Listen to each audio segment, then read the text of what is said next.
When the money's coming your way, you don't ask any questions.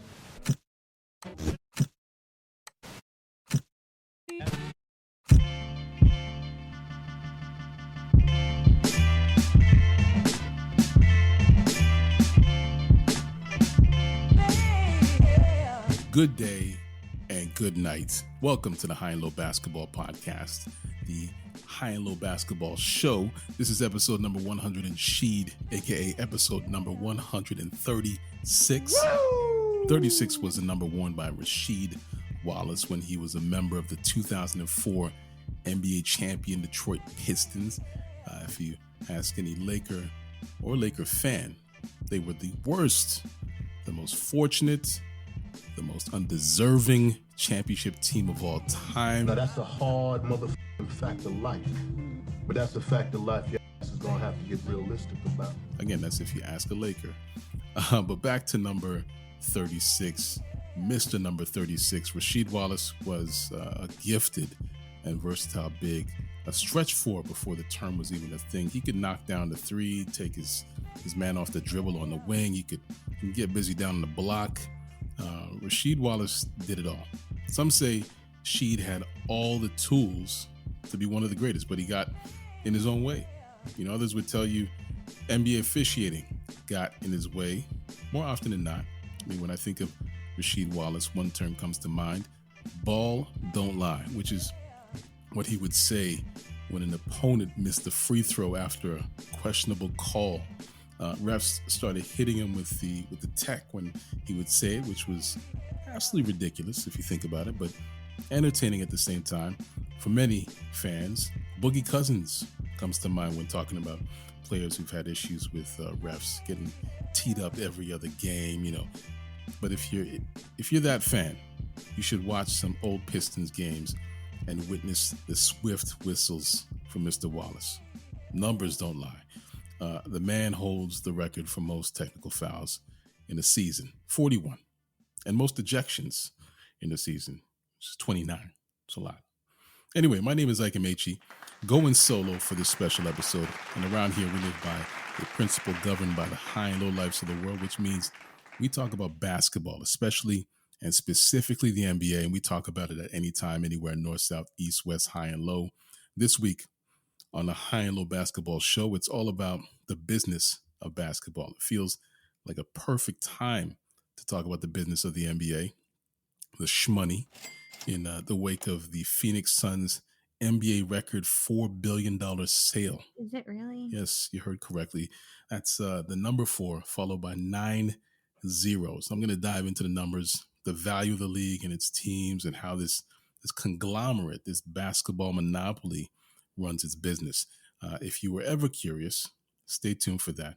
Before we lock in, let's jump back because it's another week, another episode, more NBA, more high and low. This week in NBA history, it was the beginning. On December 26, 2011, a few players from the 2011 NBA draft made their debuts, including first overall pick Kyrie Irving of the Cleveland Cavaliers, and they lost to the Raptors 104-96. Also, a future Raptor and Clipper, Kawhi Leonard, he made his debut for the San Antonio Spurs on that night. Kawhi was 15th in the draft. Spurs were more successful in the Cavs in their game. They played against the Grizzlies, and they won that game 95-82. You might be asking yourself how a team or player could debut in December when the NBA season usually begins in October. If you ask that question, I say, great question. The 2011-2012 NBA season started on December 25th due to a lockout. It was the 4th work stoppage in NBA history. The lockout officially began on July 1st and spilled over into the fall when owners and players couldn't agree on issues such as revenue sharing and salary cap structure. During the lockout, there were no trades, no signings. Players couldn't access NBA team facilities. Some players opted to play overseas. The problem for some was they had no opt-out clause in those contracts, which meant they wouldn't be able to return to the league before the end of the contract in the event the lockout ended early. And that's exactly what happened. The lockout ended on December 8th, 2011. And notable players like J.R. Smith, Kenyon Martin, Patty Mills, well, they had to stay in China. And looking at this list of players who had no opt-out clause in their foreign contracts, I mean, I can see several names here that most likely never made it back to the NBA after this. I'm sure they signed because they needed to make that money at a time when no paychecks were being signed over and bills needed to be paid, only to have that main source taken away because of that decision, man. Life can be harsh, even for those making millions. Even to a guy like me, that's cold. Anyway, that's a little something for the NBA history nerds. Things are certainly happening in the NBA today, so let's talk about it. Let's talk about something important. I mentioned the sale of the Phoenix Suns and Mercury at the top of the show. Robert Sarver and his group have agreed in principle to sell their majority stake to mortgage executive Matt Ishbia for $4 billion. These sales usually take several weeks, and there's a vetting process that the NBA must employ. Once that's approved, the sale has to be approved by the league's board of governors. The board isn't scheduled to meet until March of 2023. However, they could meet earlier to vote virtually if this whole process is completed before that. So, yeah. Anyway, fun fact, Matt Ishbia is no stranger to the game. He played for the Michigan State Spartans under Tom Izzo. What did you say? In fact, he was a member of that championship team in 2000 that featured some former NBA players like Mateen Cleaves, Morris Peterson or Mo Pete, Charlie Bell, Andre Hudson, and a young freshman by the name of Jason Richardson. Matt Ishbia was a 5'10 guard. I'm assuming he was a point guard, and he averaged half a point per game and less than half an assist per game, less than half a rebound per game. Definitely getting 12th man vibes from this guy. But look at him now, worth $5.1 billion and the owner of an NBA franchise. Started from the bottom of the depth chart. Now he's here. It's time to take a quick break so this segment can avoid death by 1,000 cuts by just sinking into a soothing pool of vodka and hydrogen peroxide just to soak those cuts. When we come back, we get down to business. We'll be right back with more High and Low.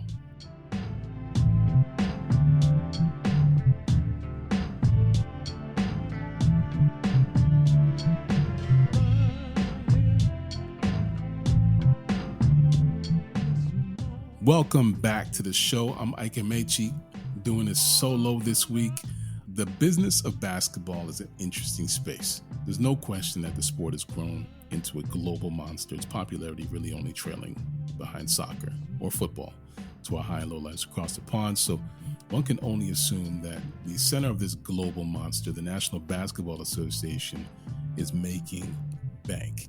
And if there was ever a safe assumption to make, it would be this one. Business is good in the NBA. You know what I mean? We obsess over the numbers of the game, the stat lines, the wins and the losses. We also love to pore over the numbers of the business, the dollar figures tethered to player transactions and, sale of a team to Michigan State's former 12th man for an amount that would probably equal the GDP of a small country. We pour over the multi-billion-dollar TV deals, the signature shoe deals. We're enamored by the millions and billions of dollars in constant circulation around the league and its partners. But how does all of this work? How does the NBA operate as a business, a monopoly, if you will? And how does that business make money? How does it manage its revenue? When talking about the league making money as a company, it's important to know that the NBA is not publicly traded. It doesn't have to share any financial reports with the public, but the league does share some numbers, and certain sources have been able to compile valuations of the teams and other financial markets. So we're able to formulate a pretty accurate picture of the league's economy. The money, the brains, the nucleus. Another important thing to know when talking about the league making money is BRI, basketball related income. BRI would include ticket sales, concessions, TV deals, merchandising rights from like jerseys and apparel. This makes up the majority of revenue generated by the league. The other portion, not considered BRI, would be revenue sharing, fines levied by the league, proceeds towards expansion teams. The NBA hasn't had one of those in a while, but expansion is probably being considered within the next few years. So it's probably important to add that point. I see you, Mexico City. Now, on the surface, one would assume that revenue sharing is basketball related income, but just think about it like this. If you consider the definition of BRI, revenue sharing would present a clear advantage to high revenue generating teams like the Lakers of Los Angeles or the Knicks at the Garden. BRI is factored into the calculations of the salary cap. And if it includes revenue sharing, teams like the Lakers and the Knicks would drive the salary cap through the roof, which would put small market teams at such a huge disadvantage because it would cost more to keep the top players on their rosters.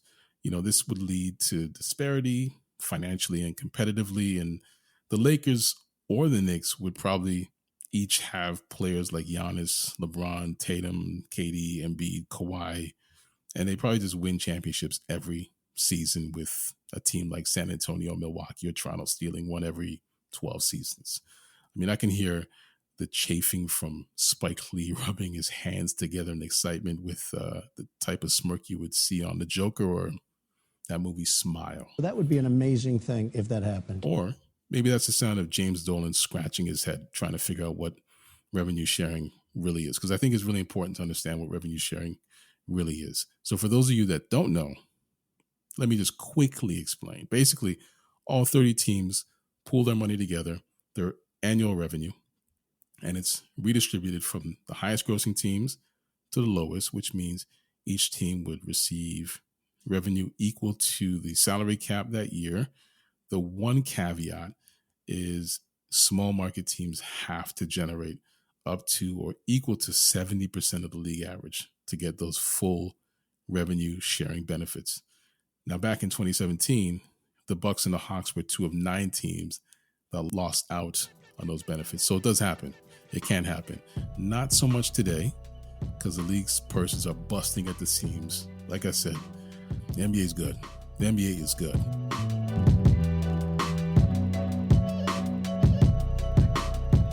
All right, you guys, what's next? Now I broke down the anatomy of the BRI. TV deals, ticket sales, concessions, licensing agreements, sponsorships. And I'm just going to quickly touch on some numbers here. Now, TV deals have been a huge revenue generator for the NBA. Streaming has completely disrupted traditional television watching. Now, by now, most people have cut the cord and they're consuming content on Netflix, Disney Plus, so on and so forth. Linear TV is on life support, and broadcast television ratings are at an all-time low. However, people still flock to their televisions to watch live sports, especially basketball and football. The NBA knows this, which is why networks have had to pay a premium to televise games. In February 2016, the NBA announced a 9-year media rights deal with ESPN and Turner Sports worth $24 billion. And when the deal took effect, both ESPN and Turner agreed to pay the league a combined $2.6 billion per season. In the previous deal back in 2007, Turner and ESPN paid the NBA $930 million annually. That's a 180% increase. There's your premium. All right, you guys, what's next?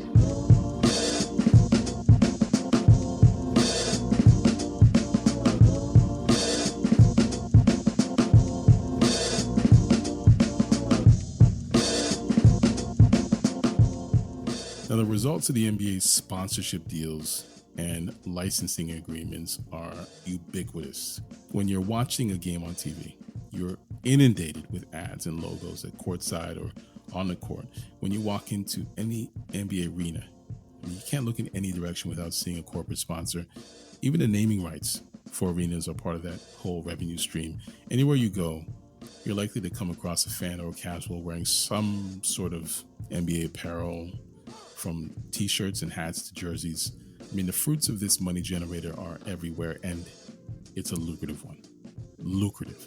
Now, Adidas had been the NBA's official uniform and apparel supplier since 2006 when it acquired Reebok, the league's previous supplier. Nike assumed that position in 2016 when the league signed an 8-year, $1 billion contract. Now, that's a 245% increase from the previous deal, which was the primary reason Adidas had to pull its bid at the time.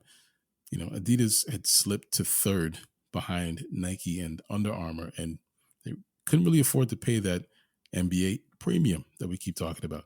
Now, Nike, on the other hand, they were happy, more than happy to pay up, controlling 90% of the basketball shoe market share in the US at the time.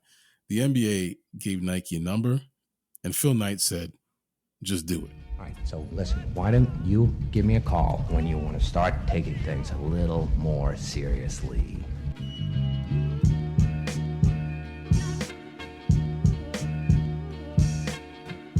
Ticket sales and concessions are another part of BRI, and although they're not as sexy a revenue stream as the TV deal, they're just as critical for teams. At one point, the Knicks had the most expensive tickets in the NBA, but in recent years, they've been eclipsed by the Warriors, followed by the Lakers of Los Angeles.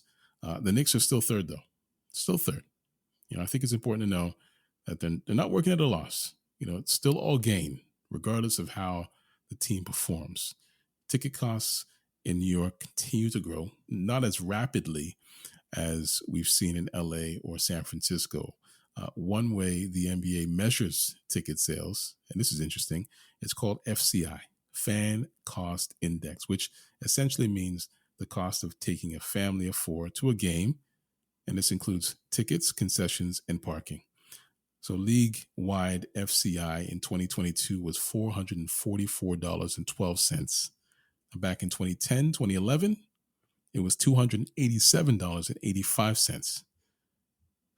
Inflation is a bitch. Well, that's a very offensive way to put it. I've thrown a lot of numbers and acronyms around the show, this episode, but it all illustrates a picture of economic vitality. By all metrics, the NBA is cooking. In 2001, 30 NBA teams generated $2.5 billion. According to Forbes, that number climbed to $8.76 billion by 2019. At this point, every team in the NBA was worth north of $1 billion, $2.12 billion on average per team, the least of which was still worth just over $1 billion. Of course, the pandemic came and it completely derailed the league's revenue in 2020 and 2021, but revenue climbed past the $10 billion mark for the first time in 2022. So again, the NBA is good. It's cooking.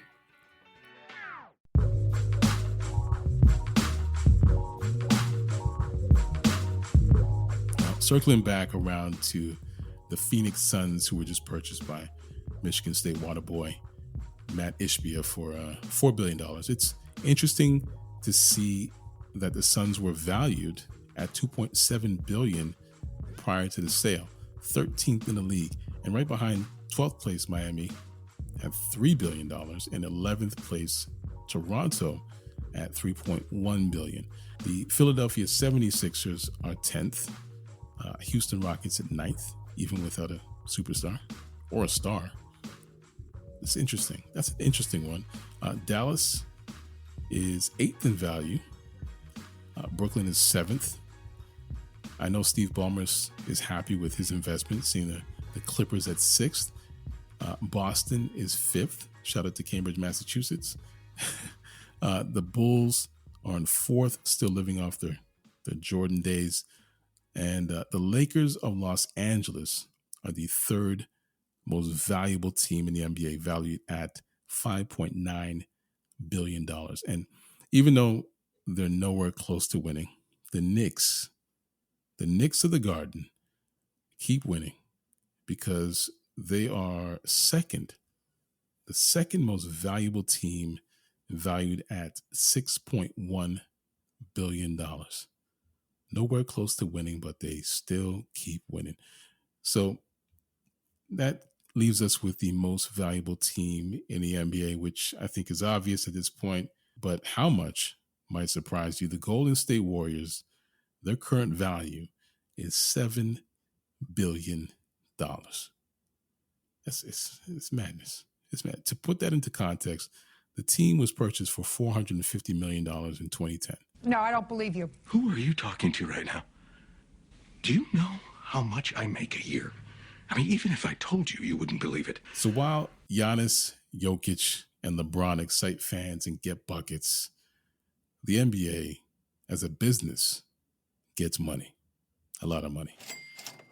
Why the f*** I can't shoot three-point shots? That brings us to the end of this episode of the High and Low Basketball Show. I hope you enjoyed it. I got to do more of these. I like this one. I mean, I like having the guys here. It's good to have that discourse, that conversation, but yeah, this was nice. This was nice. Anyway, subscribe to High and Low anywhere you find podcasts and keep making us part of your weekly routine. Hey, you know where to find us. We're on Instagram, TikTok, Twitter, YouTube. The links are all in the show notes. Music is by Live at the Enjoy Music Group. You can find Live on Twitter and on Instagram at LYVE. That's the music you're listening to right now. Love this music. Love this song. Additional music is by Sonny Rockwell of The Goodness. You can't find that guy anywhere. Believe me, I've tried. Sound design is by Vonn+Abrahamm. This is a Vonn+Abrahamm podcast, just in case you didn't know. I'm Ike Amaechi. Thank you for listening to High and Low, and we'll talk to you next week.